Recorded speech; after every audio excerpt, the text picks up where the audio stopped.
So many people who had no history of heart illnesses have got it now, or blood clotting after the COVID-19 vaccination. Punish those who hurt people with COVID madness, lighting the fuse for freedom. TNT Radio. Welcome back, folks. Welcome back to the first hour of this live broadcast. I'm Patrick Henningsen, your host. Thank you for rejoining us right now. Big news coming out of The Hague. The International Courts of Justice have rendered an interim ruling, and it looks like an absolute, it looks like a mandate in terms of the spread on the vote. We just went through bullet by bullet point previously on this. With the breakdown of that. Now, I want to get some reactions from some of our guests this hour. I want to bring on to the line right now a very high-profile pundit. You can follow her on X, Twitter, at Partisan Girl. This is Syrian Girl. Many of you are probably familiar with her work. She's joining us on the live link right now. Syrian Girl, thank you for coming to the program today.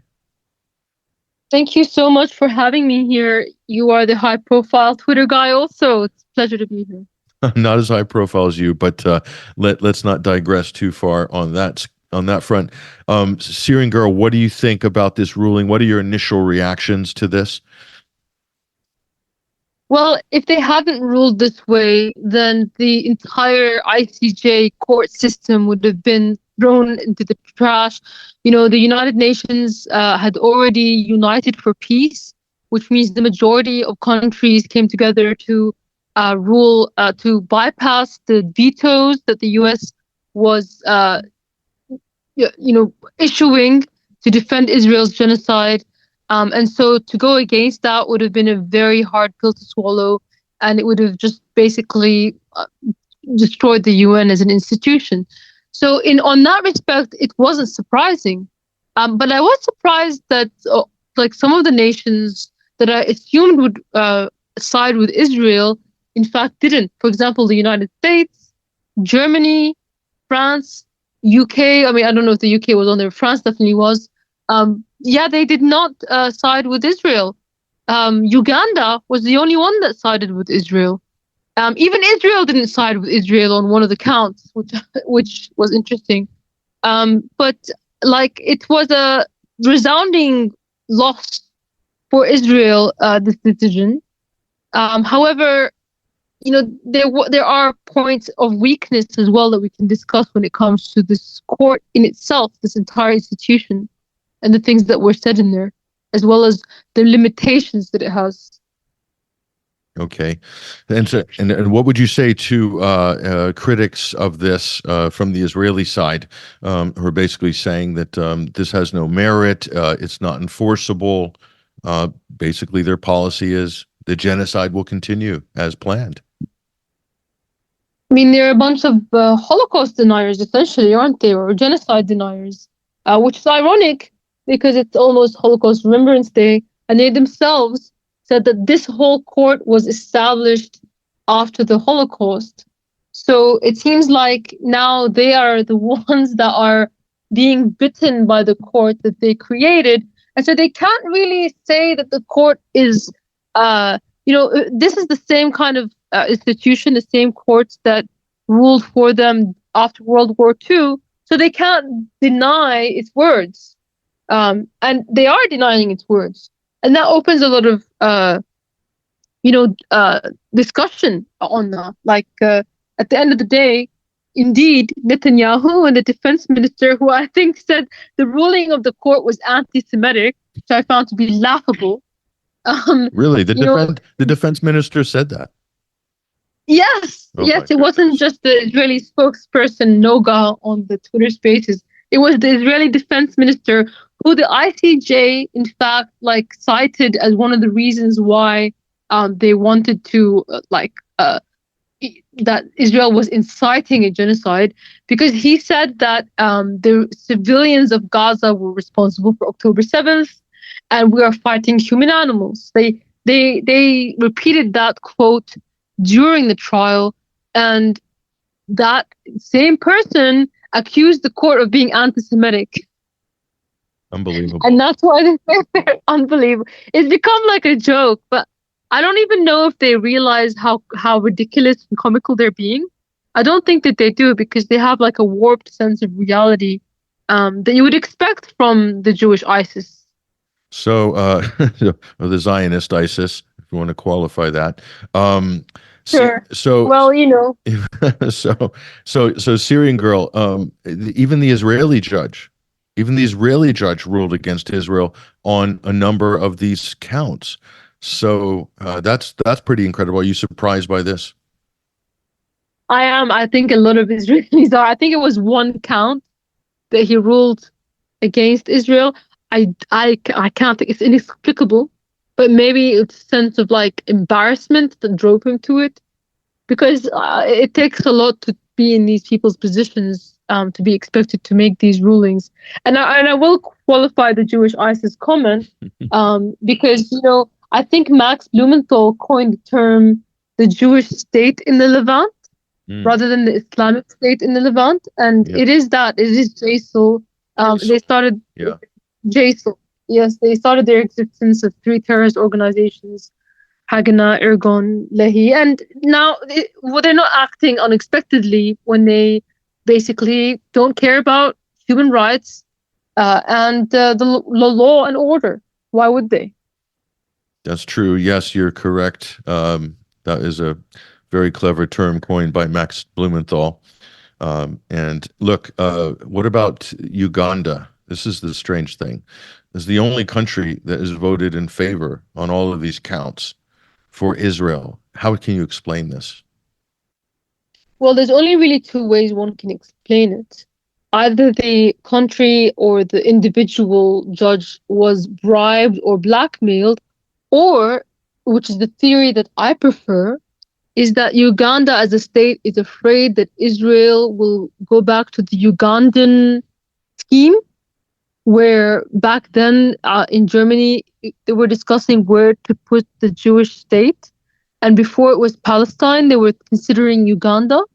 And perhaps as a form of self-preservation, in order for the Ugandan scheme to not be reinstated, they thought they would just, let's just keep them happy, keep them over there, instead of them coming over here and taking our land instead.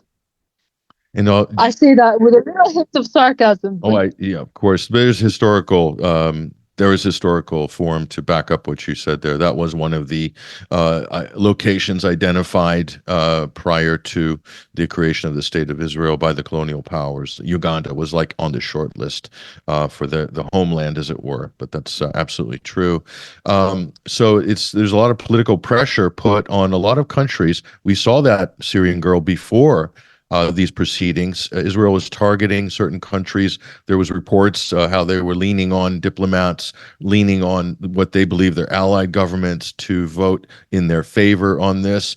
That doesn't seem to have panned out. That's pretty remarkable, isn't it, Syrian Girl? Because it shows that with all of that Israeli pressure that we saw, diplomatic, political pressure, who knows what threats behind the scenes, it didn't have much of an effect in the ruling. What does that say?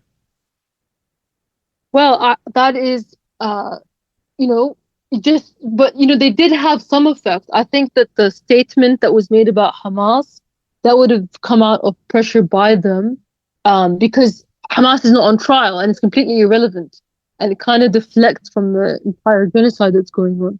So I think that their influence over, if you looked at who was uniting for peace at the General Assembly, sometimes like a few very small countries that are extremely weak sided with Israel, like Nauru. And I think if you looked at that panel, what was the weakest link? Like, what was the weakest country that would most likely buckle on the Zionist pressure? Would have been Uganda.